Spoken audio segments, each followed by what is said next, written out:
now return to the slowest werewolf transformation scene you've ever seen. Or maybe I just haven't shaved for a couple of days. Hey everyone, it's me, Aaron. And I'm Michelle. And this is the post-Shriek Out reaction, our 31 days of horror movie reviews. And this is Werewolf Week, all in honor of the full moon that is going to happen on Halloween. And today we're talking about The Howling. Now, you've never seen this film before, No, right? I haven't. Okay. This, for a long time, was my absolute favorite werewolf film. I love this movie, and I know for a lot of other people out there, it is their favorite werewolf film. I haven't seen this in a while. I don't really think it holds up. So I'm going to be interested to hear what you have to say about it, because this was your first time seeing it. I'm wondering, like, am I just tired of this? Do I know everything that's going to happen? Have I seen it before? Or is it just like, oh no, there's some problems in this movie now? Well, I did enjoy it, but I think I enjoyed it because it was outdated. It's like, it had that, like, 70s corny Camp vibe, yeah. And it's like, you know the trope, but you kind of look forward to it in a way. Yeah, it's not the 70s, it's the 80s, like, but it has that 70s. It really does. There's that guy with that big 70s mustache walking around the whole time. It's like the only thing that makes me know like this is not 70s is that the film graininess is a little bit better. Outside of that, this is very 70s feeling, because they even kind of go to like a sex camp. That's kind of what it is, like, Honestly. and it has that very much like, hey, like, it almost feels like this was made by conservatives to be a warning about hippies. Honestly, I honestly thought like the camp that they go to was gonna be hippies, but it turns out to be like a bunch of like. Well, there's that one lady at the camp that she's got like the headband on. It feels like her name is going to be like Moonbeam or something, like one of those like 70s hippie names. Yeah. That's like, oh, that's you just okay, sure, whatever. You name yourself whatever you want to name yourself, Moonbeam. But yeah, she has like that look to her. And it doesn't help that she is like hooking up with the guy with the big 70s porn stash. So yeah, this has definitely a 70s feel to it, despite the fact that it was made in the 80s. What was it, the early 80s? I don't even know that. I want to say like 83? I'm going to take a guess at. I'm going to ballpark that. And then I'm going to look it up while we continue to talk. But yeah, what this is about is that it's about a news anchor who is confronting like this stalker that she has had. And he says, I'm going to show you something that's going to blow your mind. And he starts to transform into a werewolf. But then these two cops just happen to show up at that time and just shoot him before he can fully transform. So I love how they like shoot through the door and they just happen to be they hit him instead of her, which was a whole bunch of lucky shots. Yeah, it was totally just by chance. Is a 1981. Yeah. Oh, wow. It's like just barely out of the 70s, so that makes a lot of sense. Yeah, absolutely. Now you get why it feels like this. Okay. Her psychiatrist is telling her, okay, yeah, you went through a traumatic experience. Like, she's trying to return to doing the news. She can't get back into it. So her psychiatrist says, you've had a traumatic experience. So here's what's going to happen. I run this camp upstate. So you're going to come up there and you're just going to rest for a couple of days. And she goes up there and it's a wide assortment of people who are up there. And she's talking about her experience and the trauma that she's faced. But one thing leads to another, and it's slowly revealed, yeah, this is the camp that guy came from, because this is a camp for werewolves.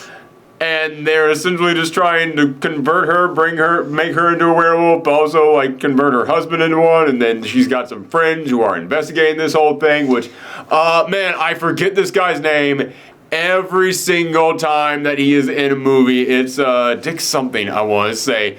But he is the patron saint of Thorgiween, because every single year he is in a movie that we end up watching. Last year he was in Shopping Mall. 2 years before that he was in like 3 different movies that we did. He's always like a janitor or something too. But this time he's the guy who runs the bookstore. And it's so weird that this guy is he's in, the most famous role he's had is, he was the uncle in Gremlins. And that is probably the biggest role that he's had in a horror film. But I love this guy's career, that he was just like, I know I'm the guy who just shows up in horror films. So yeah, have my agent continuously book me in horror films for tiny little bit parts. I'll play a janitor for the 9th or 12th time. I don't care. I think that guy had one of the best careers you could possibly imagine. Yeah, I cannot remember his name, but I'll remember it later. But yeah, so as I said, I think this film is kind of boring now. And I'm wondering if it's just because I knew what was coming. I don't exactly know why. This film just didn't do it for me this time. There's a few things in here that I can definitely point at. Like, for one, I think one of the reasons why I always loved this film so much is I thought it had one of the coolest werewolf designs. I think the werewolves in this look great, but I saw this a long time ago when I was a teenager, and back then I hadn't really seen a lot of werewolf films, and most of the werewolf films I had seen were like the classic ones, like the Wolfman, where it's just like a furry guy. Yeah. And this was like one of the first werewolf films I saw that was like, that's what I'm talking about. 9 feet tall, big old snout, big ears, the whole shebang. Like, that's what I'm looking for. It's one of those first films that made me go, yeah, that right there. And I think one of the reasons why I'm kind of bored of it now is that I'm looking at it as like, yeah, I've seen that done now in other films, and they were better. Although a lot of the other films where we saw it better is because they had like more technologically advanced. That is fair. That is totally worth pointing out. By the way, one of the werewolf films I really wanted to watch this year was Dog Soldiers, and I'm just bringing this up right now because I know somebody out there is going to say, you guys should watch Dog Soldiers. I cannot find that thing anywhere. Like, you go on Amazon and it just says, not available. I was like, you guys have everything. How do you not have anything? But it's not on Hulu, it's not on Netflix, it's not on HBO Max, it's not on anything. So I have I don't know what happened to this thing, because I've seen it before. I've definitely seen this thing before on some streaming service. I don't know what happened to this thing. It's gonna end up on Apple TV Plus. Oh my God. Apple, you guys are being dicks about this, man. Come on. Oh, man. They're getting, like, out of all the pop-up streaming services, Apple is the one that's, like, making the best case. But, like, God, dude, I'm not signing up for another thing. We just signed up for Shudder this year. Which, by the way, Shudder is actually pretty damn good. And Shudder, sponsor me. I do not have any kind of a code that you guys can use, but you can use the code that I use. I watched Some Call Me Johnny, who was sponsored by this months ago, and apparently his code's still working, so I think it was just Johnny. That got me 30 days free. But yeah, Shudder's great. I love that, but I'm like, that now makes 6, because I forgot Disney Plus. That makes 6 streaming services. I'm not signing up for another one. Not unless all of y'all start packaging yourselves together, and then I get like a little box that I can like put next to the TV and just like links it up, like something with cables in there. I don't know what to call it. Anywho, some sort of a box with cables? In all honesty, this, even with all these streaming services, it's still coming out to cheaper than cable cost us. And also, it's still a better deal than cable, because with cable, it's like, well, you have this package, this package, this package. Okay, well, that package has the ones I want. Cool. That has 5 channels you want it. You also have to pay this amount so you can get the 200 other ones that you don't want in there. This is still a better deal. Yeah. We're hitting the peak now. Mm-hmm. Anywho, so this is all something to get off my chest there. But yeah, one of the reasons why this kind of like didn't do anything for me this time is that this time I was less focused on the werewolves themselves and more focused on the characters. Characters are kind of dull. Like, she's got that husband of hers who ends up cheating on her with Moonbeam, as I'll keep calling her, with the hippie werewolf. And I kept looking at him like, there's nothing to you. Yeah. There's nothing to a lot of the characters. Honestly, I was like more invested in like the reporters who are like investigating and everything. I wish they had been the focus of the film. They should have been. They're doing stuff. Yeah. And they really did get the short end of the stick in this movie. Yeah, which oddly enough, like, mild spoiler, but at the end of the film, one of those reporters who was investigating this is like one of the last people alive, and they're there at the very end. And I was looking at it, I was like, I didn't get the feeling like you were going to be important at all at the beginning of this film. So it's kind of interesting. I do really like how this film ends, though. Mm-hmm. I'm not going to go ahead and spoil it, but there is like a final. There's one final werewolf transformation in there, and I'm like, that's actually, I'm kind of digging that. I mean, it looks kind of goofy, but what they actually do with it and when it is done, I think is pretty darn good. Mm-hmm. Also, I do like, again, I have seen other really good werewolf designs now in films that I thought were better. But I still have to point at this one and be like, yeah, that's pretty good. I do like the werewolves in here. They are, like, really threatening. Although, a very weird thing in this movie that I am now very much aware of now that I know about story structure. Yeah, because like I said, when I saw this the first time, I was a teenager. I was just like, yay, werewolves. But now that I can actually, like, critique story structure, I look at this thing. Oh, by the way, speaking of story structure, they wasted Slim Pickens in this thing. Yeah. Which... When his name, you did not know who Slim Pickens was, and when his name popped up on the screen, you went, there's someone named Slim Pickens in this movie? I went, yeah, like, I knew who he was, you didn't, so you had the reaction that all of us had the first time that we heard about Slim Pickens, because that is a weird name for an actor to have, which obviously not his real name, but, yeah, you're like, Slim Pickens? And I was like, yeah, that's his name. And it was like, it was one of those moments in which I had to like stop and remind myself, oh yeah, if you've never heard of Slim Pickens, that is a weird name to pop up in credits. But yeah, I had seen this multiple times. I did not know that Slim Pickens was in this thing, and watching it this time, I was like looking all over for him. He pops up for like one quick scene. Just comes in as like the local sheriff. Does, how are y'all doing, everybody? All right, wow, you're that reporter from TV. And then he leaves. And then he is gone for the entirety of this film until the very end when he comes back for like 30 seconds. I was like, you guys wasted an American icon of film. You got him to be in your dumb werewolf film, and you wasted him. Sorry, my allergies still going nuts, everybody. It's we're on day 29 of Thorgiween and day 29 of watching my allergies. Somebody on Twitch saw me having an allergy attack, and they just said, so are you just made of phlegm? And I was like, this month, yes. For like a 3-month period of time every single year. But yeah, what the hell was I going to say? Oh yeah, as far as story structure goes, the very first time that you see a full-blown werewolf is attacking one of the reporters when they're trying to get this file. And yeah, the werewolf is in, like, it's not like hidden or anything. It is there on full display. They are holding the camera on that thing. As I said, it looks good. It's still to this day. I think that is a good-looking werewolf. But the very first time that you see a werewolf transformation scene is after that scene.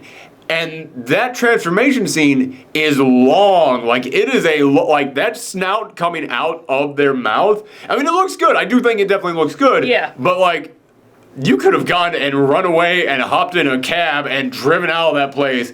And the time it is taking for this guy to transform. But still, it's like, okay, I understand you gotta hold on the transformation. You gotta take a while. But typically when you're going to hold on the transformation, it's the first time you see a werewolf, so that's shocking to the audience. So the audience is sitting there going, oh man, what's this thing gonna look like when it's fully done transforming? The first transformation scene we get is after the first time we see the werewolf, so there's no real suspense to it. We know what's coming. We know what's going to look like when it's done. It's not like somebody saw the werewolf and was like, man, really big dogs in this town. And then it's like, wait, it's transforming from a human? It's weird. This film, I think one of the reasons I got kind of bored with this is I do think that the story structure is actually kind of poor because, yeah, the reporters, I think that's why it's the most interesting part. That's the thing that's progressing the story. Whenever you go back to the camp, it's kind of just her hanging out at the camp, and then her husband's cheating on her, but it's because he's been transformed into a werewolf himself. But then, like, there's also, like, kind of nothing going on there.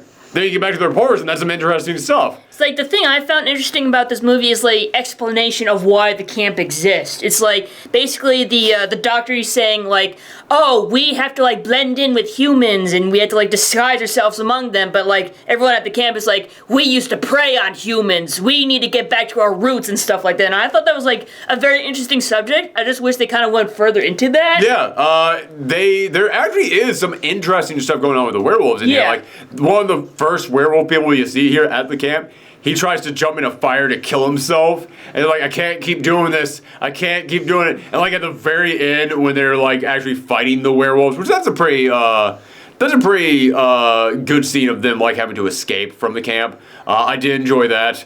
But the scene of like them when they actually start fighting back, one of the werewolves, different from the one before. Again, not going to spoil who it is. But they look at like werewolves being shot and dying with silver bullets, and just goes, "Finally!" Just like, oh my god, I've been living with this shit for too long.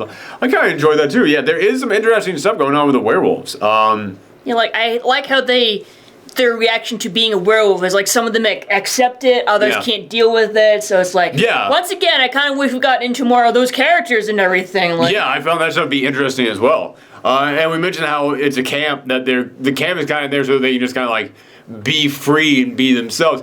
Another very 70s thing. Like I said, I keep saying this feels like a hippie camp kind of thing. It was like, that's kind of what like a lot of hippie camps were back in the 70s. They were like, hey man, just come here, just a bunch of free love. Just listen, we're all just animals, and let's just all like let ourselves like let your hair down, man. Just like be you. I find it kind of interesting that they took basically that concept from the 70s and essentially turned it into werewolves, into a horror setting.